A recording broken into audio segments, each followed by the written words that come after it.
خوش آمدید. آج ہم ایک خاص جائزے کے لیے یہاں ہیں. ہمارے پاس ایک رپورٹ آئی ہے ایک اسکول کی تقریب کی. جی. پریشد اردو مڈل گرلز اسکول کی. جی. یہ پرتواڑا میں ہے، درانی چوک پر. اچھا. تو اس رپورٹ کو دیکھتے ہوئے ہم یہ سمجھنے کی کوشش کریں گے کہ بھئی اس اسکول نے دو بڑی چیزیں، ایک تو سوچھ بھارت ابھیان جی. یعنی صفائی والی مہم، جی ہاں. اور دوسری گاندھی جینتی جی. جو ہماری قومی تاریخ کا اہم دن ہے، ان دونوں کو کیسے ملایا اور اس کا مطلب طلباء پر کیا اثر ہو سکتا ہے. اور یہ واقعی ایک آپ کہہ سکتے ہیں دلچسپ زاویہ ہے، کیونکہ اکثر اسکولوں میں یہ دن منائے تو جاتے ہیں، مہمات بھی چلتی ہیں، لیکن بس رسمی طور پر. بالکل. تو یہاں سوال یہ بنتا ہے کہ کیا یہ اسکول صرف وہ کہتے ہیں نا خانہ پوری، اس سے آگے بڑھا؟ کیا واقعی ان دونوں چیزوں کو کسی مطلب خیز طریقے سے جوڑ پایا؟ تو ہماری کوشش یہی ہوگی کہ رپورٹ سے سمجھے کہ یہ پڑھانے اور سکھانے کے لحاظ سے کتنا مؤثر رہا ہوگا. بالکل. تو آئیے چلتے ہیں اس رپورٹ کی تفصیلات میں، دیکھتے ہیں کیا ہوا. یہ جو تقریبات تھی نا، یہ 23 سپٹمبر سے شروع ہوئیں اور 2 اکتوبر یعنی گاندھی جینتی تک چلی. تقریباً 10 دن. 10 دن؟ جی. اور اسکول کے ہیڈ ماسٹر صاحب جناب محمد آصف صاحب وہ اس سارے پروگرام کے نگران تھے. اچھا، یہ پہلی بات ہی بہت اہم ہے. 10 دن کا پروگرام، یہ کوئی ایک دن کی وہ جو رسمی تقریب ہوتی ہے نا، اس سے بہت الگ ہے. ہاں. اس سے تو لگتا ہے کہ بھئی کوئی سنجیدہ پلاننگ ہوئی ہے، کوئی مستقل کوشش کی نیت ہے.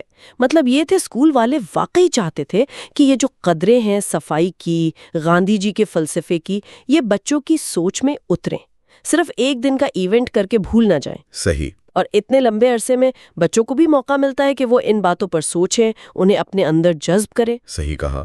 اور ان 10 دنوں میں جو سرگرمیاں ہوئیں وہ بھی کافی مختلف قسم کی تھیں. رپورٹ میں لکھا ہے کہ اسکول کے احاطے کی صفائی ہوئی. جی. شاید بچوں اور اساتذہ سب نے مل کر کی ہوگی. پھر ایک سوچھ بھارت ریلی بھی نکالی گئی. اچھا. تو شاید یہ پیغام اسکول سے باہر کمیونٹی تک لے جانے کی ایک کوشش تھی. بالکل. اور پھر بچوں کی تخلیقی صلاحیتوں کے لیے ڈرائنگ مقابلہ ہوا، مضمون نویسی کا مقابلہ ہوا. دیکھیں یہاں نا ان کی جو سکھانے کی ترکیب تھی وہ بڑی صاف دکھتی ہے. انہوں نے الگ الگ طریقوں سے بچوں کو شامل کرنے کی کوشش کی ہے. جی. مطلب عملی کام بھی ہے جیسے صفائی، پھر سماجی پیغام ہے یعنی ریلی، پھر تخلیقی کام جیسے ڈرائنگ، اور سوچنے لکھنے کا کام یعنی مضمون نویسی. تو یہ جو الگ الگ طریقے استعمال کیے نا، یہ ضروری تھا، کیونکہ ہر بچہ الگ طرح سے سیکھتا ہے. کوئی کر کے سیکھتا ہے، کوئی تصویر بنا کر. تو اس طرح زیادہ بچوں تک بات پہنچتی ہے. اور پھر ان سرگرمیوں میں ایک خاص چیز تھی ڈرامہ. رپورٹ میں 2 ڈراموں کا ذکر ہے خاص طور پر. پہلا ڈرامہ تھا سوچھ بھارت پر. عنوان تھا صفائی ہماری پہچان. عنوان ہی بڑا اچھا ہے، صفائی ہماری پہچان. جی. اس میں طالبات تھیں مسیرہ، کونین، سمی اور علیزہ، اور اس کے ڈائریکٹر تھے ایک استاد جناب سلیم خان. تو یہ عنوان ہی مطلب صفائی کو صرف ایک کام نہیں کہہ رہا، بلکہ شناخت کا حصہ بتا رہا ہے، کردار کا حصہ. یہ نفسیاتی طور پر بڑا گہرا پیغام ہے. دیکھتے مکالموں میں کیا تھا. جی. رپورٹ میں کچھ مکالمے لکھے ہیں. ایک طالبہ کہتی ہے، ہم سب کا فرض ہے کہ اپنے اسکول اور اپنے شہر کو صاف رکھیں. تو دوسری کہتی ہے، جی ہاں، صفائی صرف ایک عادت نہیں بلکہ ایمان کا حصہ ہے. اچھا، یہ مکالمہ تو بہت اہم ہے. یہاں صفائی کو 2 جگہوں سے جڑا جا رہا ہے. ایک تو شہری ذمہ داری ہے، اسکول اور شہر صاف رکھیں. جی. اور دوسری طرف مذہبی یا اخلاقی قدر، ایمان کا حصہ. وہ جو تصور ہے نا صفائی نصف الایمان ہے جو اسلامی تعلیمات میں ہے، اس کو یہاں استعمال کرنا خاص طور پر اردو میڈیم گرلز اسکول میں بہت مؤثر ہو سکتا ہے. بالکل. اس سے پیغام زیادہ ذاتی لگتا ہے، اپنی ثقافت سے جڑا ہوا. پھر یہ صرف سرکار کی مہم نہیں رہتی بلکہ ایک اپنی اخلاقی ذمہ داری بن جاتی ہے. آگے ایک اور مکالمہ بھی ہے، اگر ہم سب مل کر صفائی کریں تو ہمارا بھارت واقعی سوچھ بھارت بن جائے گا. اور آخر میں سب مل کر عہد کرتے ہیں، آؤ ہم سب مل کر عہد کریں کہ ہمیشہ صفائی رکھیں گے. جی. ساتھ میں نعرے بھی تھے، سوچھ بھارت سب کا بھارت اور صاف ستھرا بھارت خوشحال بھارت. یہ جو ہم سب مل کر والی بات ہے نا، یہ بہت ضروری ہے۔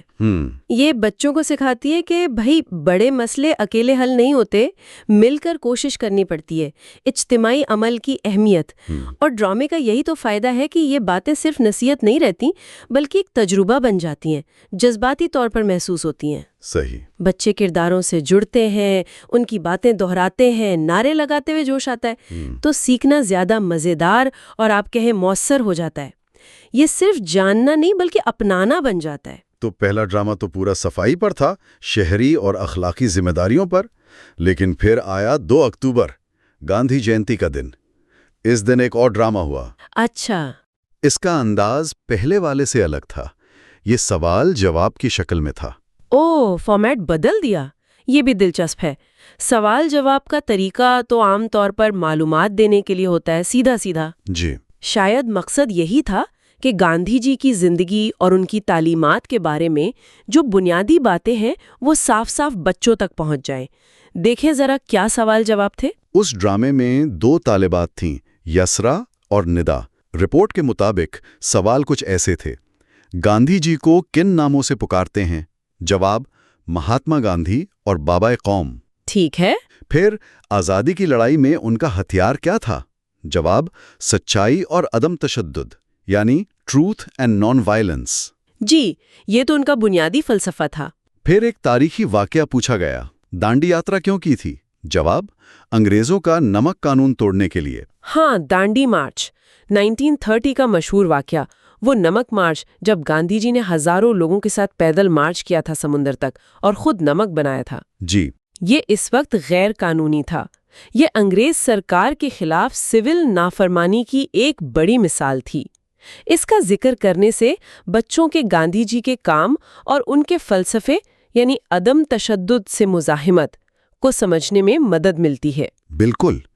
پھر ایک اور اہم سوال تھا: بھارت چھوڑو تحریک کب شروع ہوئی؟ جواب تھا 1942 میں، اور یہ بھی بتایا کہ اسی تحریک میں گاندھی جی نے نعرہ دیا تھا: کرو یا مرو، ڈو اور ڈائی۔ بھارت چھوڑو تحریک یعنی کوئٹ انڈیا موومنٹ، یہ آزادی کی جدوجہد کا ایک بہت اہم مرحلہ تھا۔ کرو یا مرو کا نعرہ وہ گاندھی جی کے عدم تشدد کے فلسفے سے کیسے جڑتا ہے، یہ تھوڑی پیچیدہ بحث ہے، لیکن یہاں شاید اس کا ذکر جدوجہد کی شدت بتانے کے لیے کیا گیا ہوگا کہ اب آزادی کے لیے سب کچھ کر گزرنا ہے۔ یہ دیکھنا اہم ہے کہ اسکول نے تاریخ کے کون سے پہلو چنے اور کیسے پیش کیے۔ اور پھر وہ سوال آیا جو شاید سب سے اہم تھا، جو دونوں موضوعات کو جوڑ رہا تھا: گاندھی جی سے ہمیں کیا سبق ملتا ہے؟ ہاں، کیا جواب تھا؟ جواب تھا: ہمیں ہمیشہ سچائی، محنت اور صفائی کے راستے پر چلنا چاہیے۔ اچھا، یہ جواب بہت اہم ہے۔ سچائی اور محنت تو ظاہر ہے گاندھی جی کے فلسفے کا مرکز ہے، لیکن یہاں صفائی کا ذکر یہ بہت سوچ سمجھ کر کیا گیا ہے۔ جی۔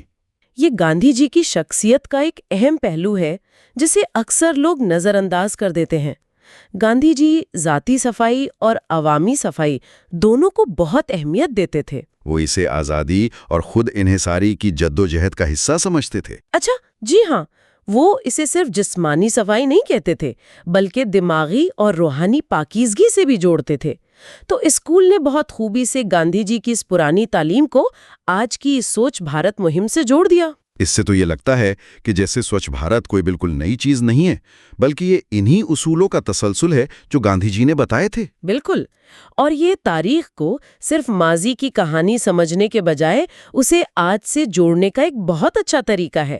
اس سے گاندھی جی صرف تاریخ کی کتابوں کا حصہ نہیں رہتے بلکہ ایک رہنما بن جاتے ہیں جن کی باتیں آج بھی کام کی ہیں۔ لیکن ہاں، یہاں یہ سوال بھی اٹھتا ہے کہ جب ہم تاریخی شخصیات کو آج کی مہموں سے ایسے جوڑتے ہیں تو کیا احتیاط کرنی چاہیے؟ کہیں ایسا تو نہیں کہ تاریخ کی جو پیچیدگیاں ہیں وہ نظر انداز ہو جائیں، یا پھر یہ نئی نسل کو تاریخ سے جوڑنے کا ایک جائز اور مؤثر طریقہ ہے؟ یہ واقعی سوچنے والی بات ہے۔ اچھا، اس ڈرامے کے آخر میں بھی نعرے لگے: گاندھی جی امر رہیں گے اور سوچھ بھارت، سدھرتا بھارت۔ سدھرتا بھارت، امپروونگ انڈیا، یہ بھی اچھا نعرہ ہے۔ صفائی کو صرف جسمانی صفائی سے آگے لے جا کر ملک کے مجموعی بہتری سے جوڑ رہا ہے۔ جی۔ رپورٹ میں اساتذہ کے کردار کا بھی ذکر ہے۔ بتایا گیا کہ سبھی اساتذہ خاص طور پر وہ ڈرامے والے سر جناب سلیم خان اور ہیڈ ماسٹر صاحب جناب محمد آصف، انہوں نے بچوں کی بہت حوصلہ افزائی کی. یہ بہت ضروری ہے. اور انہوں نے بچوں کو نصیحت بھی کی کہ بھائی صفائی کا خیال رکھو، پڑھائی کو مقصد بناؤ اور گاندھی جی کی طرح سچائی اور عدم تشدد کے راستے پر چلو. یہ بات اکثر ہم بھول جاتے ہیں، لیکن اسکول میں ٹیچرز اور ہیڈ کا کردار بہت اہم ہوتا ہے. وہ صرف کتابیں نہیں پڑھاتے، وہ بچوں کے لیے رول ماڈل ہوتے ہیں، قدریں سکھاتے ہیں. صحیح. جب ہیڈ ماسٹر خود شامل ہوں، ٹیچرز حوصلہ بڑھائیں، اپنی باتوں میں ان پیغامات کو دہرائیں، تو ان کا اثر کئی گنا بڑھ جاتا ہے. پھر یہ صرف ایک اور اسکول ایکٹیویٹی نہیں رہتی، بلکہ ایک سنجیدہ اجتماعی کوشش لگتی ہے. وہ ایک تھیوری ہے نا، سوشل لرننگ تھیوری، وہ یہی کہتی ہے کہ بچے دیکھ کر اور نقل کر کے سیکھتے ہیں، اور ٹیچرز ان کے لیے اہم ماڈل ہوتے ہیں. اور اس پوری تقریب کا جو اختتام ہوا، رپورٹ کے مطابق وہ ایک اجتماعی عہد پر ہوا. سب بچوں نے مل کر عہد کیا. اچھا، کیا عہد تھا؟ ہمیشہ صفائی رکھیں گے، ہمیشہ سچائی پر چلیں گے اور اپنے وطن کو بہتر بنائیں گے. واہ، یہ تو پوری تقریب کا نچوڑ ایک طرح سے اس عہد میں آ گیا. تینوں بنیادی باتیں، صفائی یعنی سوچھ بھارت اور گاندھی جی کی تعلیم، سچائی جو گاندھی جی کا بنیادی اصول ہے، اور پھر حب الوطنی اور ذمہ داری، وطن کو بہتر بنائیں گے. جی. اور یہ جو سب مل کر عہد کرتے ہیں نا، یہ خود ایک بہت طاقتور چیز ہے.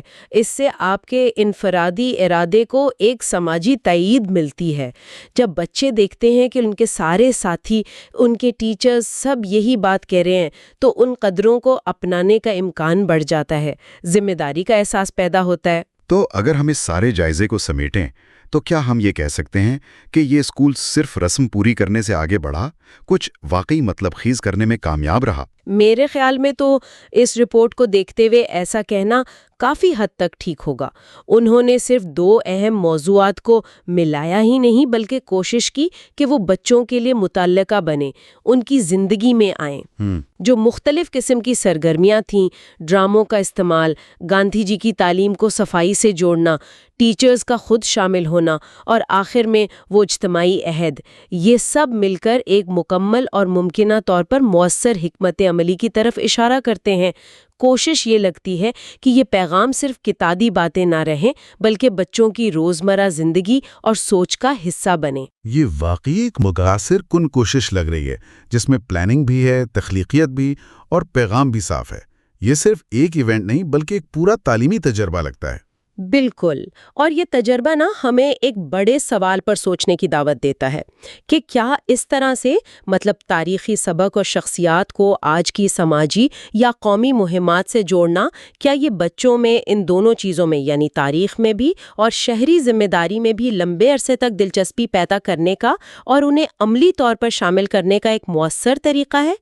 کیا یہ تاریخ کو صرف کتابوں میں پڑھانے سے زیادہ کارآمد ہو سکتا ہے، خاص طور پہ جب بات قدریں سکھانے کی ہو؟ یہ ایک اہم سوال ہے. اور اگر یہ مؤثر ہے تو کیا دوسری تاریخی شخصیات کو یا دوسرے قومی پروگرامز کو بھی اسی طرح ملایا جا سکتا ہے؟ جیسے کیا ماحولیات کی مہم کو کسی اور تاریخی شخصیت کی فطرت سے محبت سے جوڑا جا سکتا ہے؟ لیکن ایسا کرتے ہوئے کن باتوں کا خیال رکھنا ہوگا تاکہ تاریخ بھی غلط نہ ہو اور پیغام بھی صاف رہے؟ یہ واقعی گہرے سوالات ہیں جن پر مزید سوچا جا سکتا ہے، لیکن اس اسکول کا تجربہ کم از کم یہ ضرور دکھاتا ہے کہ اگر تخلیقی سوچ ہو تو قومی دنوں اور مہمات کو صرف رسمی نہیں بلکہ حقیقی معنوں میں تعلیم اور تربیت کا موقع بنایا جا سکتا ہے. بالکل. اسی غور طلب نقطے کے ساتھ آج کا یہ جائزہ یہیں ختم کر دیں.